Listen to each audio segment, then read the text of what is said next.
Nous allons maintenant découvrir le concept des conditions en PHP. Les conditions nous permettent de dire par exemple, si mon visiteur est un membre inscrit, alors affiche-lui sa page membre. Sinon, propose-lui de s'inscrire.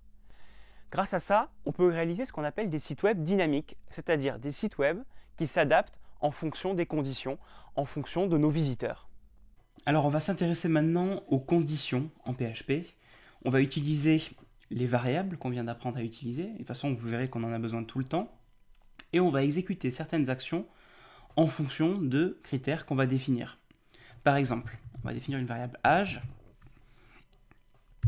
On va dire que le visiteur a 8 ans. Et on va décider d'afficher un message en fonction de l'âge du visiteur. Par exemple, je vais écrire si, if en anglais,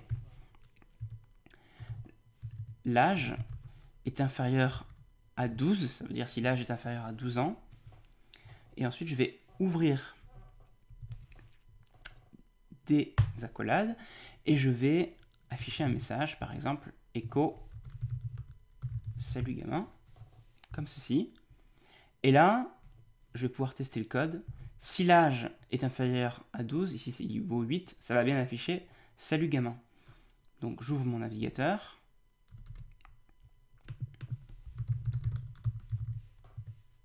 Voilà, ça affiche bien salut gamin. A l'inverse, si je mets un âge plus avancé, par exemple 22, comme 22 n'est pas inférieur à 12, ça ne va pas afficher salut gamin. Du coup, ça ne va rien afficher. Voilà. Il faut savoir qu'on peut faire beaucoup d'autres conditions. Je vais vous en montrer quelques-unes. Ici, j'ai fait si l'âge est inférieur à 12, mais je peux aussi faire supérieur à 12, comme ça, ou encore supérieur ou égal à 12, ou encore inférieur ou égal à 12, comme ceci. Si je veux dire si l'âge est égal à 12, là, il faut mettre 2 fois le symbole égal. Attention, parce que c'est une erreur qu'on fait très souvent. 2 fois le symbole égal, ça permet de tester l'égalité, si l'âge est égal à 12, tandis que une fois le symbole égal, comme ici, ça permet d'assigner la valeur à la variable. Là, ça veut dire que on met 22 dans la variable âge. Alors que là, ça veut dire on teste si âge vaut 12. Si jamais vous faisiez juste ça, ça aurait mis la valeur 12 dans la variable âge, ce qui n'est pas du tout ce que vous voulez faire. Donc attention, quand vous testez l'égalité, c'est 2 fois le symbole égal, comme ceci. Si vous voulez tester si ce n'est pas égal, là vous devez faire différent de. Point d'exclamation égal, ça veut dire si l'âge est différent de 12. En plus de la condition avec un si comme ceci, vous pouvez faire une condition sinon. Alors, on va revenir sur si l'âge est inférieur à 12 et sur un âge de 8 ans. Et on va écrire ici else, ça veut dire sinon. Et là, sinon, on va dire par exemple bonjour cher adulte. Voilà. Donc là, si l'âge est inférieur à 12, on dit salut gamin. Sinon, on dit bonjour cher adulte. Donc, on peut tester ça maintenant. Là, ça affiche salut gamin parce que l'âge était à 8 ans. Mais si on met par exemple 40, là, ça va rentrer dans la condition sinon qui est bonjour cher adulte. Comme ceci. Et on peut même faire des conditions un peu plus compliquées parce que on peut faire au milieu un else if. Comme ceci. Ça veut dire sinon si. Pour faire un deuxième test. Alors là, on peut écrire la condition. Par exemple, else if âge est égal à 14. On peut écrire echo tu as 14 ans. Voilà, c'est juste pour vous montrer le principe. Là, on va tester si l'âge est inférieur à 12. On affichera salut gamin. Sinon, si l'âge est égal à 14, on affichera tu as 14 ans. Et sinon, c'est-à-dire dans tous les autres cas, on écrira bonjour cher adulte. Voilà, c'est juste un exemple pour vous montrer le principe. Et là, ça affiche toujours bonjour cher adulte. Par contre, si je mets 14, ça va écrire tu as 14 ans comme ceci. Voilà. Quand on fait des conditions, il faut savoir travailler avec des booléens. Je ne sais pas si vous vous souvenez, ce sont des variables qui peuvent valoir soit vrai, soit faux, true ou false. Donc, par exemple, je peux faire une variable adulte qui indique si la personne est un adulte. Et la réponse est soit oui, soit non.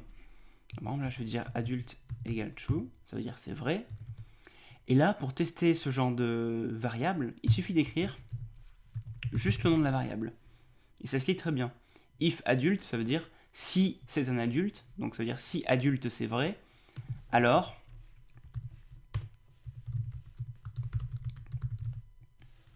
sinon, ça veut dire forcément que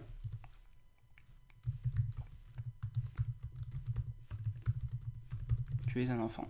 Voilà. Donc ça, c'est l'intérêt des booléens, c'est qu'on peut juste écrire le booléen, et là, l'ordinateur comprendra très bien que ça veut dire si c'est un adulte. On pourrait aussi écrire si c'est égal à true, et comme ça marche très très bien, mais c'est un peu plus long et ça ne sert à rien en fait. Donc en général, on écrit juste le nom de la variable, et on comprend très bien. Si on veut inverser le test, c'est-à-dire si on veut dire si ce n'est pas un adulte, on doit mettre un point d'exclamation juste avant le nom de la variable. Ça veut dire si ce n'est pas un adulte. Et dans ce cas-là, pour que le test marche bien et soit logique, il faudrait évidemment inverser. Voilà. Si ce n'est pas un adulte, là on écrira tu es un enfant. Sinon, ça veut dire que c'est un adulte, donc on écrira tu es adulte. Il faut savoir qu'on peut aussi combiner des tests. Par exemple, ici j'ai une variable adulte qui vaut vrai, et je vais créer une variable non qui vaut Bernard, par exemple. Et là, je veux tester si la personne est un adulte et qu'elle s'appelle Bernard. Là, je peux faire ça d'un seul coup avec if $adulte and, ce qui veut dire et, $non est égal à Bernard. Et là, ici, je sais que du coup, c'est un adulte et que son nom, c'est Bernard. Alors, de la même façon, on peut aussi faire or, comme ceci. Là, c'est ou, donc c'est soit c'est un adulte, soit il s'appelle Bernard. Dans les deux cas, on rentrera dans la condition. Il faut savoir que le or peut s'écrire avec 2 barres verticales, comme ceci, et que le et peut aussi s'écrire avec 2 symboles espéraluettes, comme ceci. Il y a aussi une astuce à connaître quand on fait des conditions, c'est qu'on peut couper le code PHP au milieu et le recommencer un peu plus tard. Ça nous permet de faire des choses assez pratiques. Regardez par exemple cette condition que vous connaissez.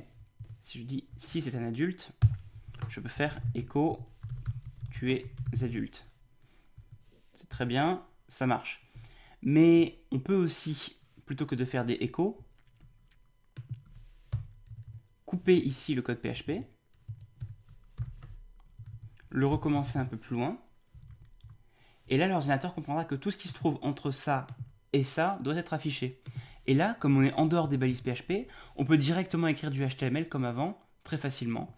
On peut écrire tu es adulte comme ceci, on peut écrire plein de textes si on veut, on peut très bien aussi mettre des balises, par exemple balise de paragraphe, etc.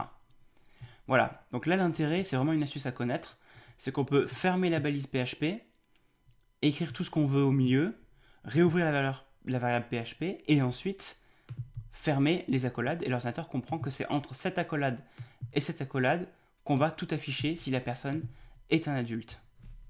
En plus des conditions if, else et else if qu'on a vu tout à l'heure, il faut savoir qu'il existe un autre type de condition un peu moins fréquemment utilisée, mais qu'il faut connaître, c'est la condition switch. Comme ceci, switch âge. Et là, ça permet de faire plusieurs tests sur une même variable. Et on va pouvoir écrire case 4, par exemple, ça veut dire si l'âge vaut 4, alors là, je vais faire, par exemple, écrire echo tu as 4 ans. Il faut terminer par un break et ensuite refaire un autre test, par exemple case 16, echo tu es un peu plus âgé, tu as 16 ans, break pour terminer, et ainsi de suite. On peut faire par exemple case 18, echo, tu es majeur. Voilà le principe d'une condition switch. On fait un test sur une variable et on teste différentes valeurs possibles. Et à chaque fois, on fait ce qu'on veut après les 2 points et avant le break. Et donc, par exemple, là, on peut dire tu as 4 ans, tu es un peu plus âgé, etc. en fonction des différentes valeurs possibles. Ça marche aussi avec un if. On pourrait très bien faire if âge est égal à 4, else if âge est égal à 16, else if âge est égal à 18. Mais là, c'est plus simple, on va dire, quand on teste une même variable à chaque fois, de faire un switch dans ce type de cas.